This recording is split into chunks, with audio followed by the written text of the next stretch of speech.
Iglesia Cristiana La Familia presenta un mensaje a la luz de la palabra, con el pastor Bernardo Ríos. A continuación, según San Juan en algunas Biblias.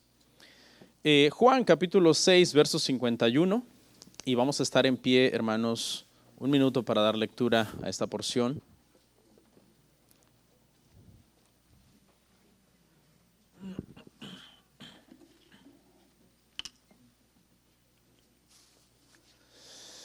Juan capítulo 6, verso 51. ¿Lo tenemos, hermanos? Amén. Bueno, vamos a leer entonces. Dice así: Yo soy el pan vivo que descendió del cielo. Si alguno comiere de este pan, vivirá para siempre. Y el pan que yo daré es mi carne, la cual yo daré por la vida del mundo. Vamos a orar. Te doy gracias, Padre, por este privilegio que tengo el día de hoy, de poder exponer las Escrituras una vez más ante tu pueblo, ante los hermanos y hermanas que se han dado cita en este lugar. Aprendemos en tu palabra, Padre, que te complaces grandemente en que se preste especial atención a tus mandamientos, a tu palabra, a lo que tú demandas de nosotros, a lo que tú nos hablas, Señor. Y te pido entonces que en este momento nuestros oídos estén listos, nuestro corazón receptivo para poder atesorar tu palabra, Señor. Te lo rogamos en el nombre de Cristo Jesús. Amén. Amén. Gracias por estar en pie. Pueden sentarse.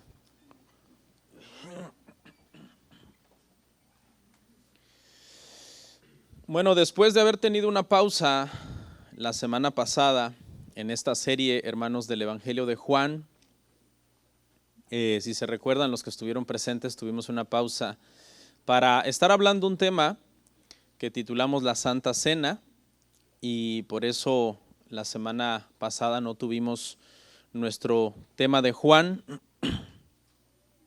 Y bueno, vamos a retomar, vamos a volver, hermanos, a Juan capítulo 6 es donde estamos. Hemos dicho, creo que esta es la tercera ocasión que vamos a decir que es el capítulo más largo del Evangelio, de Juan, con 71 versículos.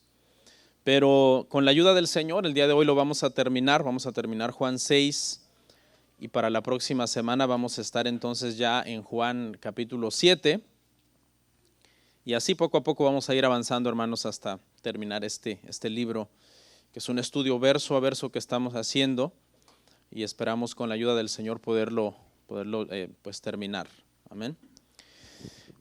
Bueno, debido a la pausa, hermanos, voy a hacer una breve recapitulación, muy breve, solamente para refrescarnos la memoria. Hemos visto dos temas en Juan. En este capítulo 6 hemos visto dos temas. El primer tema trató sobre dos milagros: la alimentación de los 5,000, y el segundo milagro cuando Jesús camina sobre las aguas. Ambos milagros tenían el propósito de demostrar la deidad de Cristo. El primero, por medio de mostrar su poder creativo, de la misma forma que el Padre crea, Cristo también tiene el poder de crear. Y en el segundo milagro, por medio de demostrar su poder sobre las leyes de la naturaleza, ya que pues caminar sobre las aguas es algo que va en contra de las leyes, ¿no?, de la física, la ley de la gravedad. Y pues Jesús, hermano, que es Dios, caminó por sobre las aguas. Ambos milagros, estos dos milagros fueron un tema y se trataban, hermano, de probar la deidad de Cristo. ¿Okay? El segundo tema se llamó Pan de Vida. Y en este sermón, en ese segundo sermón, la deidad de Cristo fue probada por medio de este poderoso sermón. Ese fue nuestro segundo tema. Y con ese tema entonces caemos al tema el día de hoy que se llama palabras de vida eterna. Y básicamente lo que vamos a hacer el día de hoy ya es terminar de ver cuál fue la reacción de las personas que estuvieron presentes en el sermón del pan de vida. La conclusión de ese sermón al final, el día de hoy, nos va a llevar a la conclusión de que la gran mayoría de los que estuvieron presentes se fueron, porque terminaron diciendo, dura es esta palabra, ¿quién la podrá soportar? Pero también vemos que hay una minoría que se quedó con el Señor, y esta minoría dijo, aunque estas palabras sean duras, sin embargo, son palabras de vida eterna. Entonces, eso es lo que vamos a ver el día de hoy, hermano. Amén. Leí solo el 51, hermano, pero vamos a analizar hasta el 71.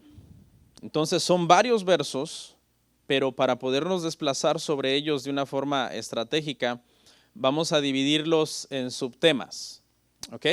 El primer subtema es: Jesús vuelve a decir que es el pan de vida. Él lo vuelve a decir. Eso fue nuestro sermón anterior. Pero en este sermón retomamos y Jesús repite entonces esta aseveración. Verso 51. Leemos una vez más, que fue el verso con el que comenzamos. Dice, yo soy el pan vivo que descendió del cielo. Si alguno comiere este pan, vivirá para siempre. Y el pan que yo daré es mi carne, la cual yo daré por la vida del mundo. Bueno, esto es ya la quinta vez, hermano, que Jesús dice esta declaración de que Él es el pan vivo. Las otras están en el verso 33, verso 35, verso 48, verso 50. Y alguien podría decir, una vez más Jesús en el mismo sermón diciendo que Él es el pan vivo. Fue, hermano, repetitivo si usted quiere, pero se debía precisamente a la importancia de esta declaración, porque esta declaración iba a determinar al final quiénes de la multitud lo iban a abandonar, sacando a luz que realmente no eran verdaderos discípulos, sino meros simpatizantes, y quiénes se iban a quedar hasta el final. Dice, si alguno comiere de este pan, vivirá para siempre. La figura que usa aquí Jesús, hermano, para dar una enseñanza espiritual, es la figura de comer. ¿Alguien está relacionado con este tema de comer? Hablando literalmente. Todos, ¿verdad? Todos entendemos a la perfección esta analogía, porque tenemos esa costumbre de comer. Y hasta algunas veces, muchas veces al día, ¿no? Y lo que está tratando aquí de enseñar es Jesús, son los paralelos entre comer comida física. ¿Por qué lo hacemos? Lo hacemos porque es una forma de sostener nuestra vida. Si nosotros dejáramos de comer por un periodo de tiempo X, moriríamos, ¿no? De inanición. Completamente, yo creo que alguien que dure más de un mes sin comer, automáticamente la abstinencia del alimento le va a generar la muerte. La analogía es que de la misma forma que necesitamos comer para sostener nuestra vida física, necesitamos creer en estas palabras que Cristo habla, porque estas son las palabras que nos dan vida eterna. Vamos a creer en ellas, y al creer en ellas entonces nosotros tendremos vida eterna. Por lo menos hay 5 paralelos entre comer y creer. Primero, la comida no sirve de nada si no se come. De igual manera, conocer la verdad sobre Cristo no sirve de nada si no se cree. Mucha gente conoce sobre Cristo, sobre el Cristo histórico, si usted quiere, o le han hablado de Cristo y dice, sí, aquel que murió allá en una cruz. Sí, pero eso no sirve de nada. Si tú no crees en estas palabras de vida eterna, aunque entiendas esa verdad y sepas esa verdad, al morir te perderás en la eternidad. El segundo paralelo es que a quienes están llenos no les interesa comer. Y de la misma manera, a los que están saciados con su pecado, a los que el mundo los tiene satisfechos y saciados con su pecado, satisfechos entre comillas, hablando de comidas, satisfechos entre comillas porque el mundo realmente nunca llena, no tendrán interés por Cristo. El que está lleno no quiere comer. ¿No le ha pasado, hermano, que cuando uno tiene hambre a uno se le antoja todo? Le digo a mi esposa a veces cuando vamos a la tienda y vamos con hambre y lleva esto, lleva el otro, lleva aquello, y empezamos a subir un montón hasta de golosinas si usted quiere, y es por la misma situación que tienes hambre, ¿no? Pero una vez que estás lleno, ya no te interesa. Tú ves hasta concierto, comida no más, por favor, ¿no? En ese mismo sentido, entonces, cuando una persona está contento en el mundo, en su vida loca que está llevando, y le hablan de Cristo, dice, no me interesa. El tercer paralelo, hermanos, que encontramos es que cuando nosotros comemos el alimento físico por medio de un proceso de digestión, esa comida se hace parte de nosotros, pasa a formar parte de nuestro sistema, se vuelve nuestro. En forma similar, cuando nosotros creemos en Cristo, Él se hace parte de nuestra vida. Entonces, estamos unidos completamente con el Señor. El cuarto paralelo, hermanos, es que cuando nosotros comemos con esa confianza de que el alimento es para nuestro beneficio físico. Uno come, si usted quiere, hasta en fe. Uno ni sabe si tiene veneno o lo que sea, pero uno come tranquilo, con confianza. Y de igual manera, al creer en Cristo debemos de confiar que es para nuestro beneficio espiritual. Y por último, el quinto paralelo es, hermanos, que comer es personal, nadie puede comer por ti, ¿verdad? Nosotros no le podemos decir a alguien, ¿sabes qué? Pues tú come y me va a hacer bien a mí, no. Es lo mismo en las cuestiones espirituales también, nadie puede creer por nosotros. Nosotros tenemos que creer. La salvación no se hereda. Dios no tiene nietos ni bisnietos. Dios tiene hijos. Punto. Así que los hijos de los creyentes no son los nietos de Dios. Ellos necesitan creer, tener su propia conversión para que ellos lleguen también a ser directamente hijos de Dios. La expresión es fuerte. ¿Comer qué? Dice Cristo, comer mi carne. Y de lo que está hablando, hermanos, es de su sacrificio en la cruz del Calvario. Habla de que su cuerpo iba a ser molido, como dice Isaías 53. Su sangre iba a ser derramada. ¿Por qué? Por nuestros pecados. Habla de su sacrificio expiatorio. Este tema de la expiación es un tanto complicado, algunas personas no lo comprenden, pero Jesús contó una historia que nos lo puede ilustrar. Es la historia del fariseo y el publicano. Usted lo puede leer en casa en Lucas 18, 9 al 14. Jesús narra esta historia de dos hombres que suben a orar al templo. Y si usted la ha leído, dice que uno de ellos era fariseo, de una secta de las personas más ortodoxas del judaísmo, y que prácticamente se creían santos. Tenían un concepto muy elevado de sí mismos. Y el otro era un publicano. Un publicano era un título que se le daba igual a un judío, pero que trabajaba para Roma, recaudando impuestos. Por tanto, en la nación se le consideraba un traidor, de lo peor.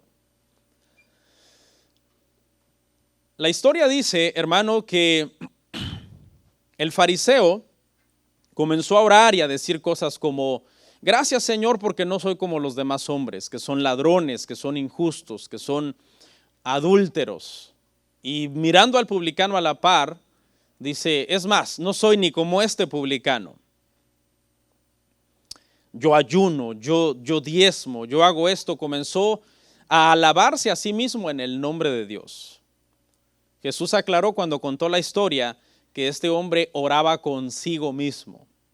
Es decir, Dios no lo estaba escuchando realmente, porque era una oración donde él se presentaba justo ante Dios, según él, por sus propias obras. Por otro lado, Jesús dice que la postura del publicano era una postura de humillación, que no se atrevía ni a levantar los ojos. Y hay una palabra que el publicano usa que es sé propicio a mi pecador. Y este es el contexto de esta expresión, sé propicio a mi pecador. Este publicano tiene en mente el sacrificio expiatorio que se hacía en el templo, el cual perdonaba prácticamente o pasaba por alto, mejor dicho, el pecado del pueblo por un año más. Y eso es lo que está diciendo este publicano. Lo que está diciendo es: yo confieso mi culpa, he quebrantado tu ley, he pecado contra ti, pero vengo a ponerme bajo la sangre de ese sacrificio que se hizo, el sacrificio de la expiación. No negó sus pecados, reconoció su culpa, se ubicó bajo la gracia del Señor. No vino a hacer alarde de sus buenas obras, sino a decir: Señor, quiero que me veas con esa gracia, que como si esa sangre de ese sacrificio expiatorio hubiera sido prácticamente mi sangre. La enseñanza dice, en la historia que Jesús cuenta de estos dos hombres, dice que al final el que descendió justificado a su casa fue el publicano, porque prácticamente se arrojó en gracia y en fe a la obra de Dios, mientras que el otro hombre, hermano, estaba confiando en sus buenas obras. Y eso es lo que Jesús está diciendo cuando dice esta declaración que es bastante escandalosa: el que no coma mi carne. Él está diciendo eso: el que no crea en mí, el que no crea en mi sacrificio, no puede tener vida eterna. La reacción de las personas en el punto número 2 es de indignación. La indignación de la gente. Eso es lo que vamos a ver a continuación en el verso que sigue, verso 52. Entonces los judíos contendían entre sí diciendo: ¿cómo puede éste darnos a comer su carne? Jesús no está hablando de canibalismo. Ellos lo tomaron de una forma literal, pero Jesús lo que está tratando es de ilustrar una verdad espiritual. Estaba hablando metafóricamente, los está animando a apropiarse por la fe de la vida eterna. No estaba hablando, como decía la semana pasada, ¿verdad?, que el catolicismo romano interpreta este pasaje o estos pasajes prácticamente como literal, sino que Jesús estaba hablando de apropiarnos por la fe, de creer en su sacrificio para nosotros poder tener vida eterna. Y luego vamos a leer del 53 al 59, porque aquí es donde Jesús hace una serie de promesas entonces a las personas que están oyendo este sermón. Van a ser 3 promesas. Leemos al 59, desde el 53. Jesús les dijo: de cierto os digo, si no coméis la carne del Hijo del Hombre y bebéis su sangre, no tenéis vida en vosotros. El que come mi carne y bebe mi sangre tiene vida eterna, y yo le resucitaré en el día postrero. Porque mi carne es verdadera comida y mi sangre es verdadera bebida. El que come mi carne y bebe mi sangre, en mí permanece, y yo en él. Como me envió el Padre viviente, y yo vivo por el Padre.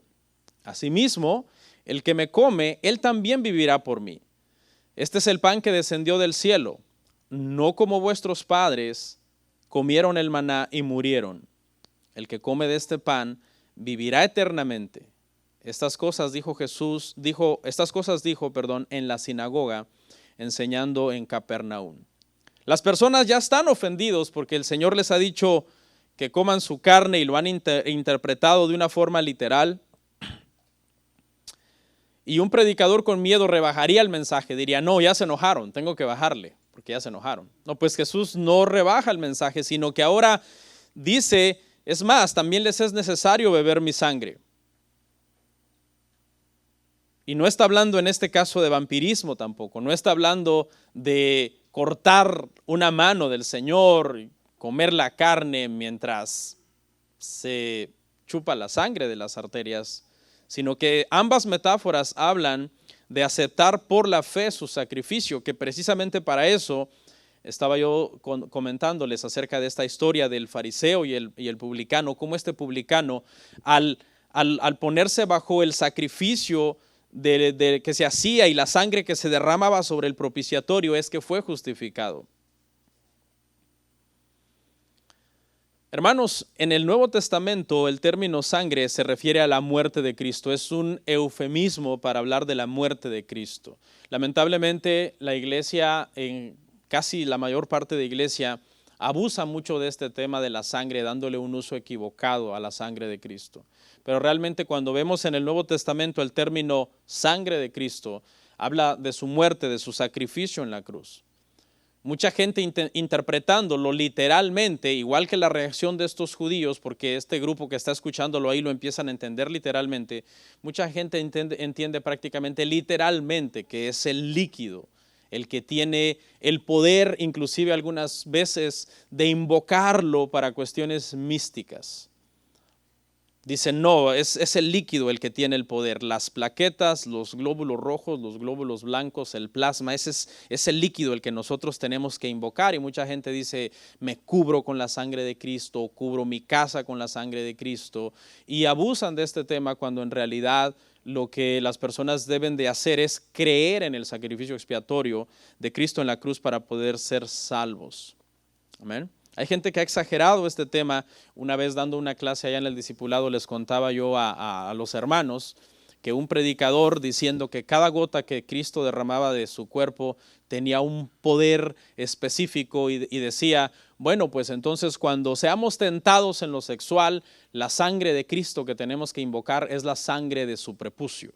Porque cuando él fue circuncidado, ¿verdad? Al octavo día eran circuncidados los varones, dicen, derramó sangre, y entonces esa es la sangre que tenemos que invocar para este tipo de protección sexual. Entonces cuando un hombre tenga una tentación sexual, por cuanto esa sangre de Cristo fue derramada de una parte de su parte viril, entonces los hombres, esa es la sangre que deberíamos de invocar.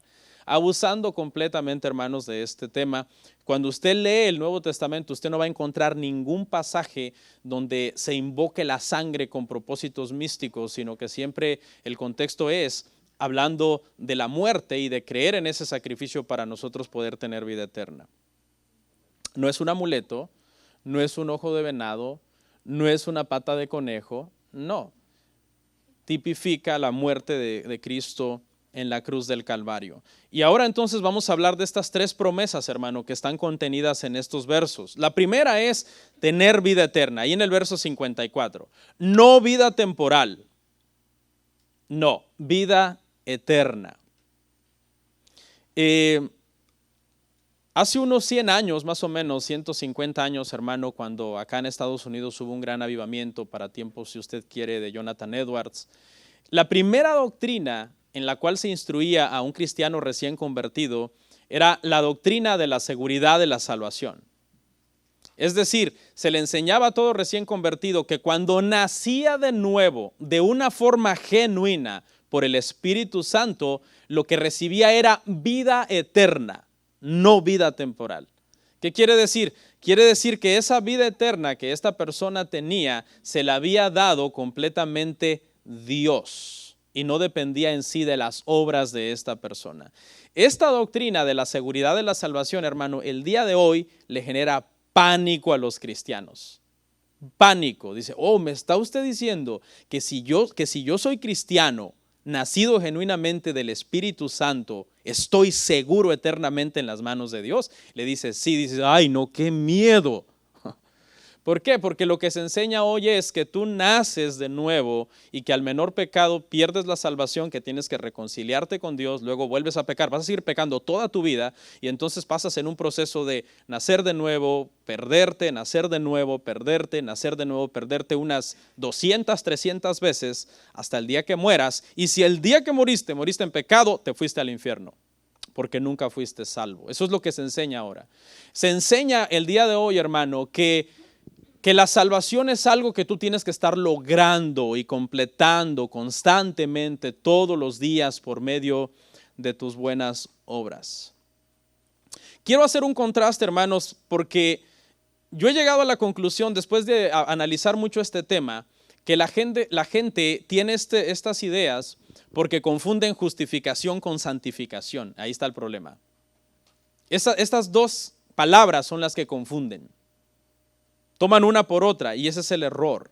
Quiero hacer un contraste entre justificación y santificación para que entendamos esta doctrina de la seguridad eterna. ¿Ok? Número 1, la justificación es gratuita. ¿Tenemos claro eso? La justificación es completamente gratis. ¿Dónde estabas tú antes de ser cristiano? En el pecado, sucio, inmundo. Ni siquiera fue que tú buscaste a Dios, porque la Biblia es clara diciendo que nadie busca a Dios, no hay quien haga lo bueno, no hay ni siquiera uno. Estabas allá en el mundo. No es que tú lo amaste a Él primero, sino que Él te amó a ti primero. Es gratis completamente. No lo merecías. No vino Cristo y te dijo, mira, yo quisiera justificarte, pero la realidad es que hay una serie de cosas en ti que no me gustan, así que si las arreglas, si haces esto primero y cambias esto y mejoras esto, entonces te voy a justificar. No, hermano, estábamos completamente en el pecado. El Espíritu Santo nos regeneró, nos despertó y llegamos a ser nuevas criaturas. Entonces, la justificación es gratis, la santificación es costosa.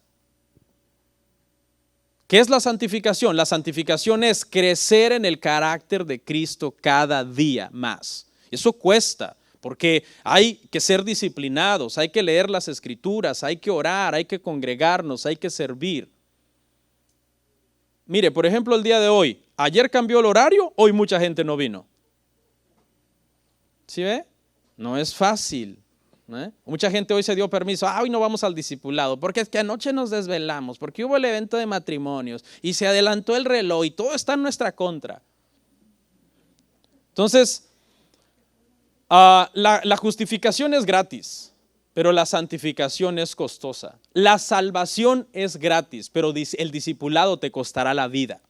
Jesús se lo dijo a sus apóstoles, el que quiera ser mi discípulo, niéguese a sí mismo, tome su cruz y sígame. Y ahí está el problema, que la gente confunde estas dos cosas. Pero ese es el primer paralelo apenas. Vamos a ver el segundo. La justificación es instantánea. La santificación es un proceso que dura toda la vida. Si usted no entiende que la justificación es instantánea, usted no ha entendido qué es la justificación. La justificación es instantánea. Es un evento súbito. Sucede y punto. Sucedió y es un hijo de Dios que va a perseverar hasta el final en Cristo, o no sucedió y realmente es como aquellos que le dirán, Señor, Señor, en tu nombre echamos fuera demonios, etcétera, etcétera, y el Señor les dirá, apartaos de mí porque nunca os conocí, hacedores de maldad. No sucedió, parecían pero no eran. Pero si sucedió, entonces es seguro que están seguros en las manos del Señor. La santificación, hermanos, es un proceso que dura toda la vida. El día que estemos en nuestro lecho de muerte, no vamos a ser perfectos todavía. Si el Señor dijera, mira, la única forma de que vayas al cielo es que el día que mueras alcances una santificación perfecta, nadie sería salvo. Pero todos vamos a morir en un proceso de santificación. Tercero, la justificación es por fe. Y la fe es un don de Dios para que nadie se gloríe. Es decir, la fe para poder creer en el mensaje del Evangelio, Dios mismo nos la otorga. Es por fe. La santificación es por obras.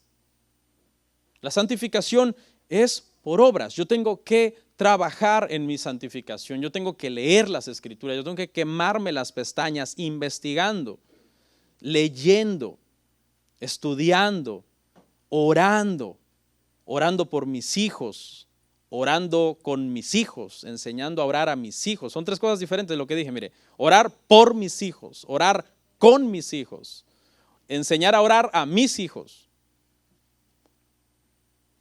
Eso es por obras. Nuestra santificación es por obras. Lo bueno que no vamos a ser, hermano, juzgados en el sentido de cuando nosotros seamos juzgados, vamos a ser juzgados por obras, pero vamos a ser salvos ¿cómo? Por fe. Por fe. Va a llegar el momento en que daremos cuentas de nuestra vida, pero el Señor nos verá por medio de la sangre de su Hijo, con la cual nosotros hemos sido lavados de nuestros pecados. La justificación es el amor de Dios por mí. La justificación es el amor de Dios por mí. Yo no me levanté un día y le dije, Señor, por favor, te ruego que me ames. Mira, yo he visto que amas a otras personas. ¿Por qué a mí no me amas? No, Él tomó la iniciativa de amarme. La santificación es mi amor por Dios. La justificación es el amor de Él por mí. La santificación es mi amor por Él. Yo le anhelo, dijo el salmista en el Salmo 42, así como el ciervo brama por las corrientes de las aguas, así clama por ti, oh Dios, el alma mía. Es mi amor por Él, es mi anhelo de estar en su presencia, en oración, conociendo más su carácter por medio de las Escrituras. La justificación es sobre lo que Dios ha hecho. Dios hace la justificación. La santificación es sobre lo que yo hago. Pero quise un poco ahondar en esta doctrina de la seguridad de la salvación, porque mucha gente no se siente segura en las manos de Cristo. Y están que a la menor falla dicen, no, ya me fui al infierno. No es así. Ahora ya sabemos, ¿verdad, hermanos? Pero lo digo por el bien de los que están hoy de visita por primera vez. Ay, entonces puedo hacer lo que yo quiera. Claro que no. Si tú piensas así, tú no eres un hijo de Dios. Un hijo de Dios nunca piensa en soy salvo y estoy seguro en las manos de Cristo, por lo tanto puedo vivir libertinamente. No, piensa soy salvo por la gracia de Dios y ahora vivo para la gloria de Dios. La segunda promesa es ser resucitado en el día postrero. Ahí está en el verso 54, esa es la segunda promesa. Fíjese, tenemos vida eterna y número 2, el Señor se ha comprometido a resucitarnos. Es decir, nuestros cuerpos un día serán levantados de donde estén y serán glorificados. El padre de la fe, que es Abraham, creía en esta doctrina. Esa es la razón por la que estuvo dispuesto a sacrificar a Isaac, porque dice que él decía, seguramente Dios lo levantará de entre los muertos. Eso está en Hebreos, me parece, 11, 17, 18, 19. Por eso se atrevió a irlo a ofrecer en sacrificio, porque era su pensamiento. Él decía, bueno, si Dios me dijo que me va a dar hijos de Él y ahora me está pidiendo que lo sacrifique, la única explicación lógica es que una vez que lo sacrifique, Dios lo va a resucitar y me va a dar hijos de Él. Y la tercera promesa es nuestra unión con Cristo. Está en el verso 56, donde dice el Señor, el que come mi carne y bebe mi sangre, permanece en mí y yo en Él. Así que aquí recalcando un poco, si usted quiere, la seguridad de la salvación eterna, cuando un cristiano, hermanos, nace de nuevo de forma genuina, desde ese momento, escuche, desde ese momento queda unido a Cristo para siempre. Esa es una realidad, esa es una verdad. No es de que yo nazco de nuevo, Cristo viene a morar en mí y luego vengo, me peleo con mi esposa y quizás le grito y ya, eso es pecado, ¿verdad? Eso es pecado, quítese de vosotros toda gritería. Entonces Cristo dice, bye Bernardo, me salgo de ti y se queda allá afuera. Si me vuelves a invitar, vuelvo a entrar. Ay, Señor, me reconcilio contigo, te vuelvo a invitar una vez más a mi corazón. Ah, ok, voy para adentro. Luego mañana vuelvo a pecar porque yo peco todos los días, yo no sé si usted también peca, ¿ok? Si alguno dice que no peca, es un mentiroso y trata de hacer mentiroso a Dios, dice las Escrituras. Eso no es así, quedamos unidos. Es que estoy aclarando aquí, cuando el nacimiento de nuevo es genuino. Entonces, por eso es que la explicación es, pero ¿y qué de aquellos que yo un día los vi en la iglesia y hoy están en el mundo revolcándose en el pecado? Su nacimiento de nuevo no fue genuino, por lo que podemos ver. Eso es lo que nosotros podemos recibir y la respuesta está en 1 de Juan 2:19. Salieron de nosotros para que se comprobara que no eran de nosotros. Una ilustración para ejemplificar esto de nuestra unión con Cristo, que es eterna cuando somos nacidos de nuevo de forma genuina, es una ilustración del matrimonio. Okay, cuando en el matrimonio tenemos una discordia, eso daña nuestra comunión con nuestra pareja, pero no nuestra unión, porque fuimos declarados marido y mujer una sola carne por Dios. Entonces, cuando el cristiano peca, falla en alguna cosa, pecados, claro, en un contexto, ¿no? Este es un tema bien delicado hablarlo, ¿no? Porque, pero ¿y qué tipo de pecado sí puedo hacer? Dicen algunos. Porque, ¿qué pecado es cuando alguien ya uno dice, no, este pecado ya no es de cristiano? Pues no sé, pregúntele a David, ¿no? Es bien difícil, pregúntele a David, oye David, aquí ya te pasaste, ¿no? Como que ya mira lo que hiciste, le quitaste a la mujer a Urías Eteo y lo mandaste matar. Entonces, es un tema de nunca acabar. Porque en el legalismo nosotros siempre pensamos en eso. No, fulano hizo tal cosa. No, ahí sí ya no es cristiano. Entonces es bien difícil este tema, pero creo que en Romanos estuvimos hablando hasta la saciedad del tema de la seguridad de la salvación.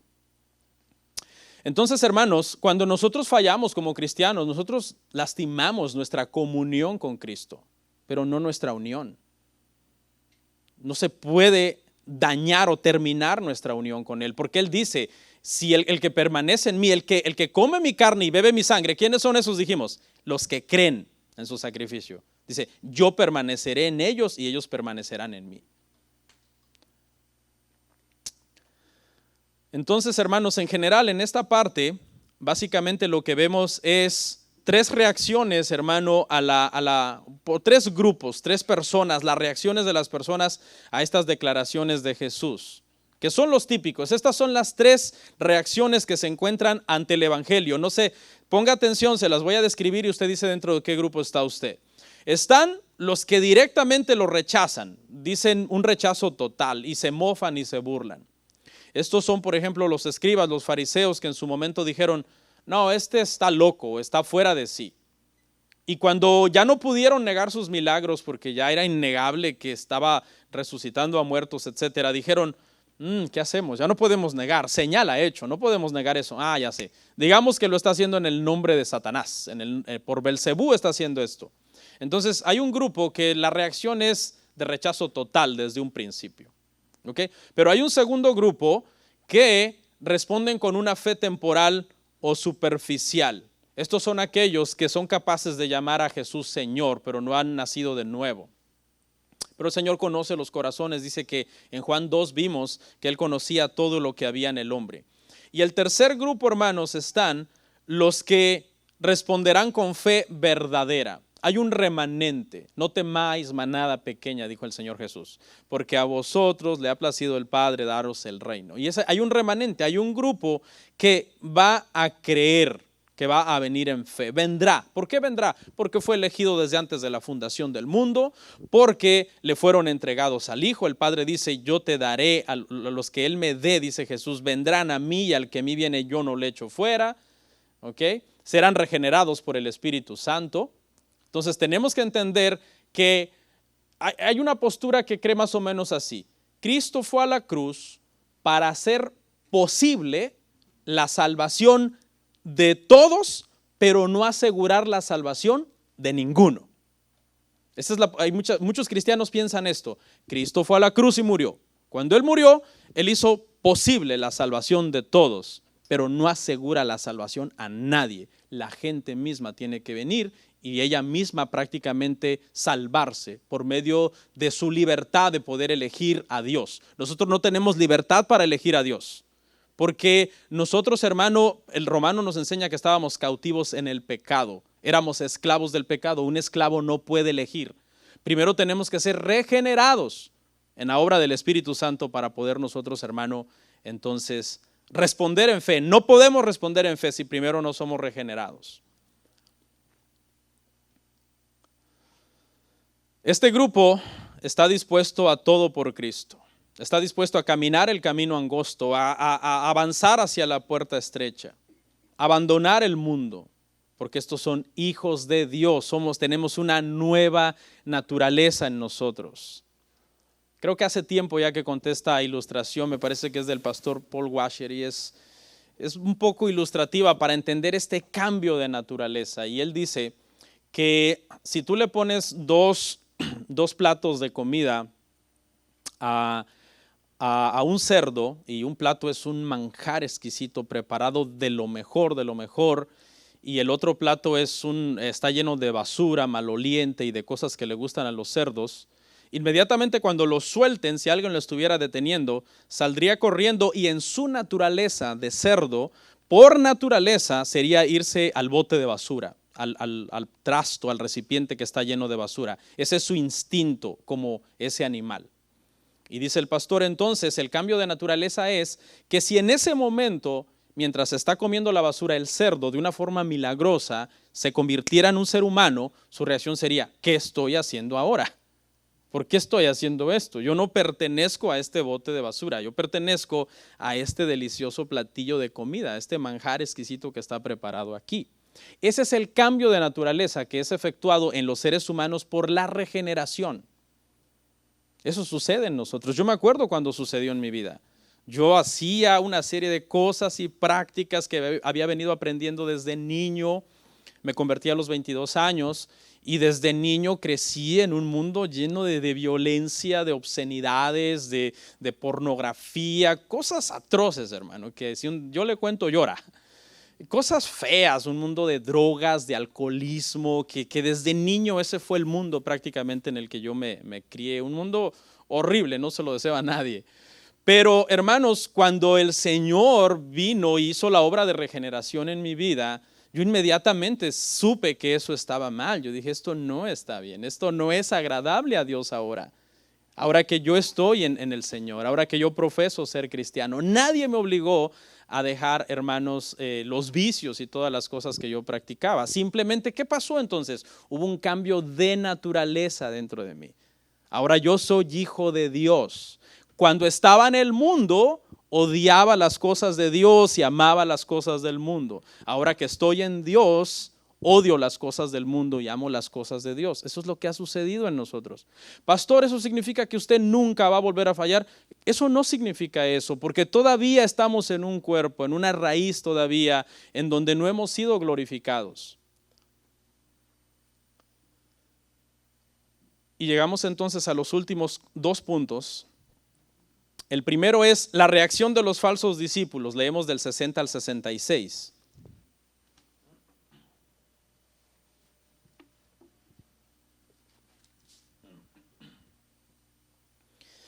Al oírlas, muchos de sus discípulos dijeron, dura es esta palabra, ¿quién la puede oír?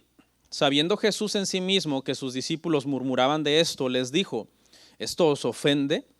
Pues ¿qué si vierais al Hijo del Hombre subir a donde estaba primero? El Espíritu es el que da vida, la carne para nada aprovecha. Las palabras que yo os he hablado son espíritu y son vida.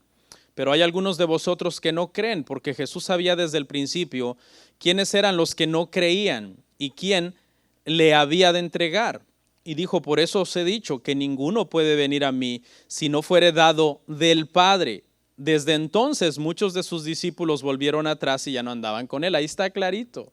No puedes venir a él si no te fuere dado del Padre. Y cuando no te es dado del Padre, el cristianismo no es apto para ti. Darás la espalda y abandonarás a Cristo. Dice que al oírlas, todo iba bien, porque les había dado pan, les había dado peces, todo iba bien, hasta que oyeron este sermón. Dijeron, no, aquí sí ya no nos gustó, Señor. Esto pasa también en las iglesias. Hay mucha gente que está bien en la iglesia, dice me gusta esto, me gusta lo otro, hasta que oyen un sermón, dicen aquí ya no me gustó. De aquí ya no me gustó, dicen, porque esto ya no va conmigo. Pero cuando el sermón es bíblico, pues hermanos, hay que sujetarnos a la palabra. Algunas veces es cómico porque hay personas que tú puedes ver a leguas que no buscan de Dios, que no leen la Biblia, que no están viviendo una vida cristiana como debería de ser, y algunas veces después de acabar de predicar vienen como a darme un consejo, no, pastor, mire, debería de predicar así. Y yo digo, Y no es que a uno no le guste recibir consejo, pero que alguien que no busca de Dios te quiera decir cómo predicar o cómo enseñar la Biblia, pues resulta irónico, ¿no?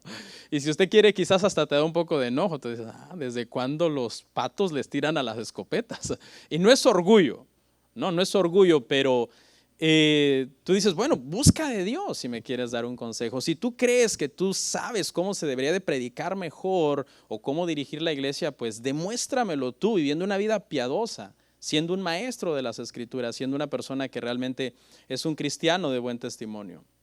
Muchos de sus discípulos dice que dieron la vuelta. Ahora quiero explicar que aquí la palabra discípulos no se refiere precisamente a discípulos nacidos de nuevo.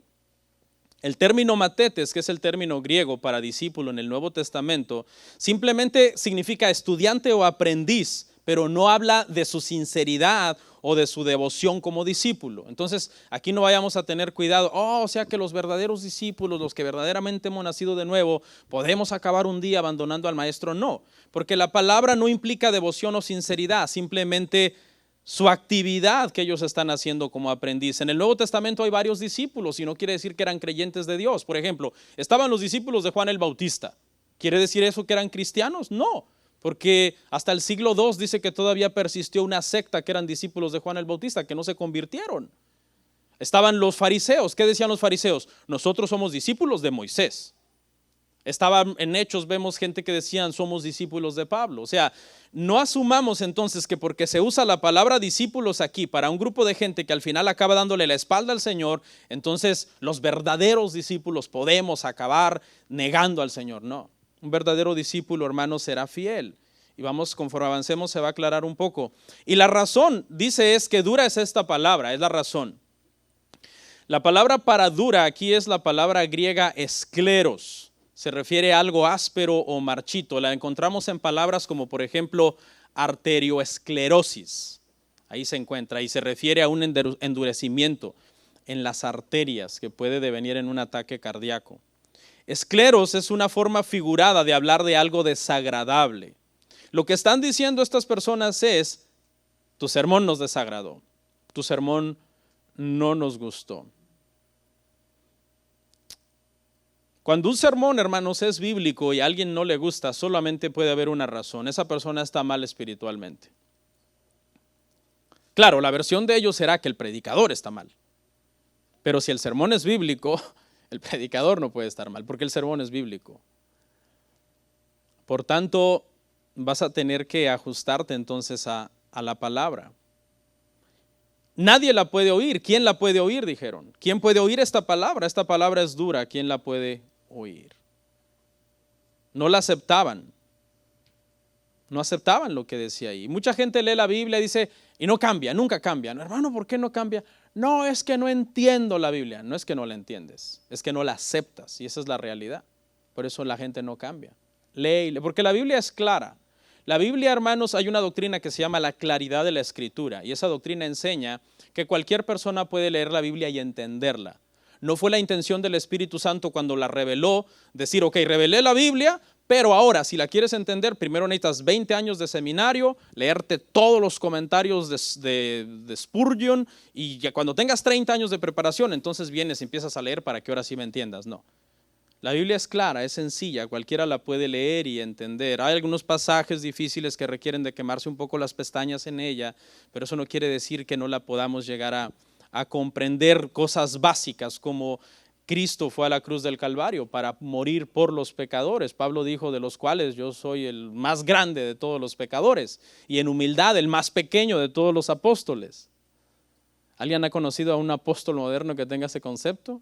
Que pase enfrente y diga, hermanos, yo soy el más grande de todos los pecadores y de los ministros el menos importante.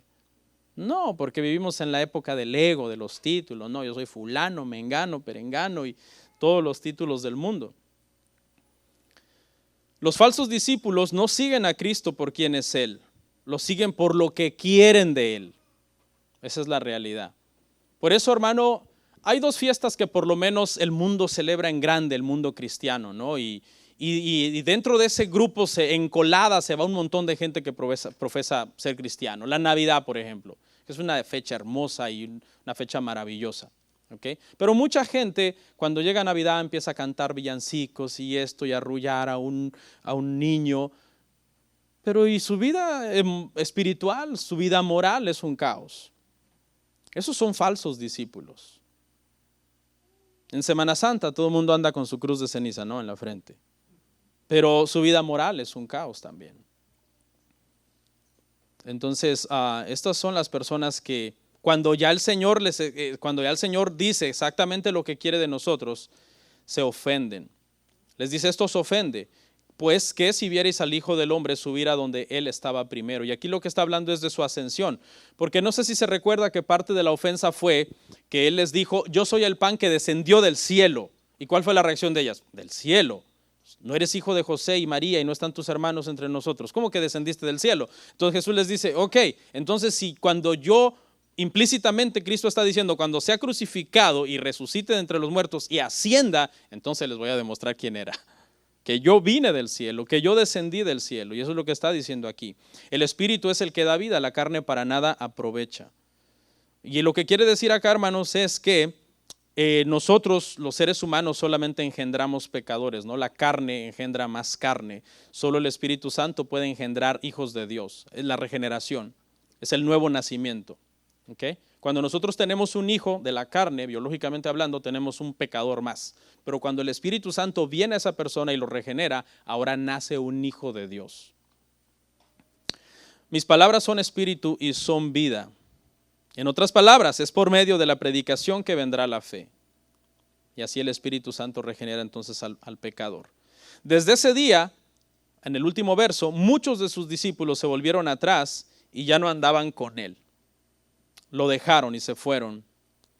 Y es posible que entonces ahora se han unido al grupo de los que lo rechazaban totalmente. Estos son simpatizantes que tenían una fe superficial, pero ahora después de abandonar al Señor es muy posible que se han unido entonces a los burlones, a los que desde un principio lo rechazaron totalmente. Y por último, hermanos, en el último punto, la reacción de los discípulos verdaderos, del verso 67 al 71. Dijo entonces Jesús a los 12, ¿queréis acaso iros también vosotros? Le respondió Simón Pedro, Señor, ¿a quién iremos? Tú tienes palabras de vida eterna. Nosotros hemos creído y conocemos que tú eres el Cristo, el Hijo del Dios viviente. Jesús le respondió, ¿no os he escogido yo a vosotros los 12 y uno de vosotros es diablo? Hablaba de Judas Iscariote, hijo de Simón, porque este era el que le iba a entregar y era uno de los 12. La pregunta que hace Jesús es, ¿queréis acaso iros también vosotros? Y la idea es hacer un contraste entre aquellos que se han ido y los que quedan. ¿Ok? Se han ido ya, la gran mayoría se confesaron que realmente lo estaban siguiendo por la comida y se han ido, pero ahora hay un grupo que se ha quedado. El Señor quiere decir, ¿ustedes también se quieren ir? Y dentro de ese grupo todavía había uno que no era. Eso es lo que está diciendo el Señor aquí. ¿Sí? Se quedó, pero todavía había uno que no era. Hay unos que no son y persisten un poco más que otros. Y entonces Pedro, que era rápido, hermano, para hablar, en representación de los 12, como vocero, salió y dijo, Señor, ¿a quién iremos?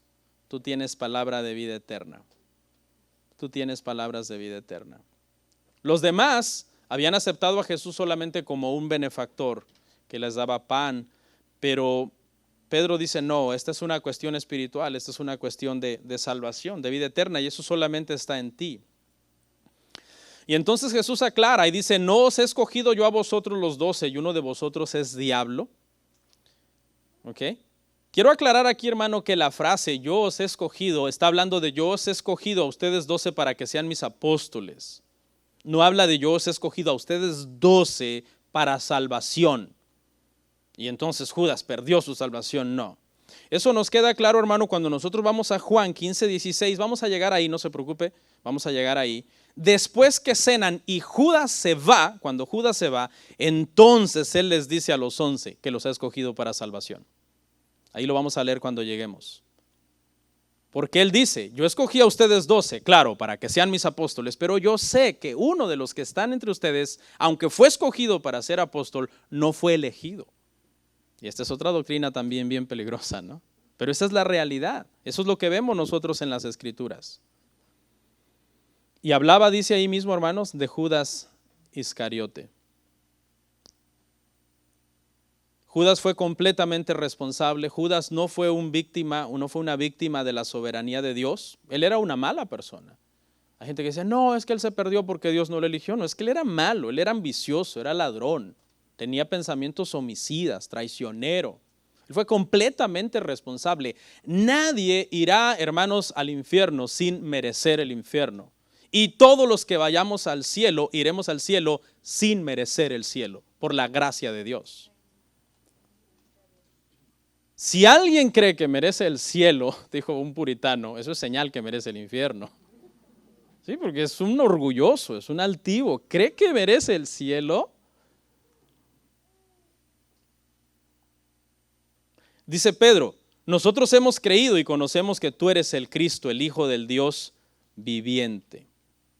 ¿Se acuerda que Pedro también en su momento fue mal influenciado por Satanás? Judas también, ¿verdad? Ambos. ¿Cuál fue la diferencia entre ellos? Pedro se arrepintió, creyó en Cristo. Humanamente hablando, Pedro no era necesariamente mejor que Judas, humanamente hablando. Pero Pedro era cristiano, Pedro era hijo de Dios, espiritualmente nacido de nuevo porque él creyó y él dijo, nosotros hemos creído, tú eres el Cristo, Tú eres el Hijo del Dios viviente. ¿A quién iremos? Tú eres el único que tienes palabras de vida eterna. Leo una historia de la vida real y con esto termino. Es nuestra conclusión. Se cuenta la historia sobre Channing Pollock, un conocido dramaturgo. El señor Pollock estaba escribiendo una obra en colaboración con otro autor, y una noche mientras trabajaban en el apartamento de Pollock en Nueva York, algo en la obra provocó que el amigo le preguntara a Pollock: ¿alguna vez has leído el Nuevo Testamento? Pollock dijo que no y continuaron trabajando hasta muy tarde. Cuando el amigo se fue, Pollock se fue a su cama, pero no pudo dormir. La pregunta de su amigo, simple y casual en apariencia, le había dejado pensando. Finalmente se levantó de la cama y buscó entre sus libros hasta encontrar un Nuevo Testamento. Después de leer todo el Evangelio de Marcos, se vistió y salió a caminar hasta el amanecer. Más tarde, contándole la historia a su amigo, le dijo: cuando regresé, me arrodillé y estaba apasionadamente enamorado de Jesucristo. Esta es una historia de la vida real y es una de cientos de miles de historias de conversiones maravillosas, hermano, que suceden cuando personas tienen un encuentro con las palabras de vida eterna que están escritas en el Evangelio, que Dios nos ha dado a nosotros. Vamos a orar.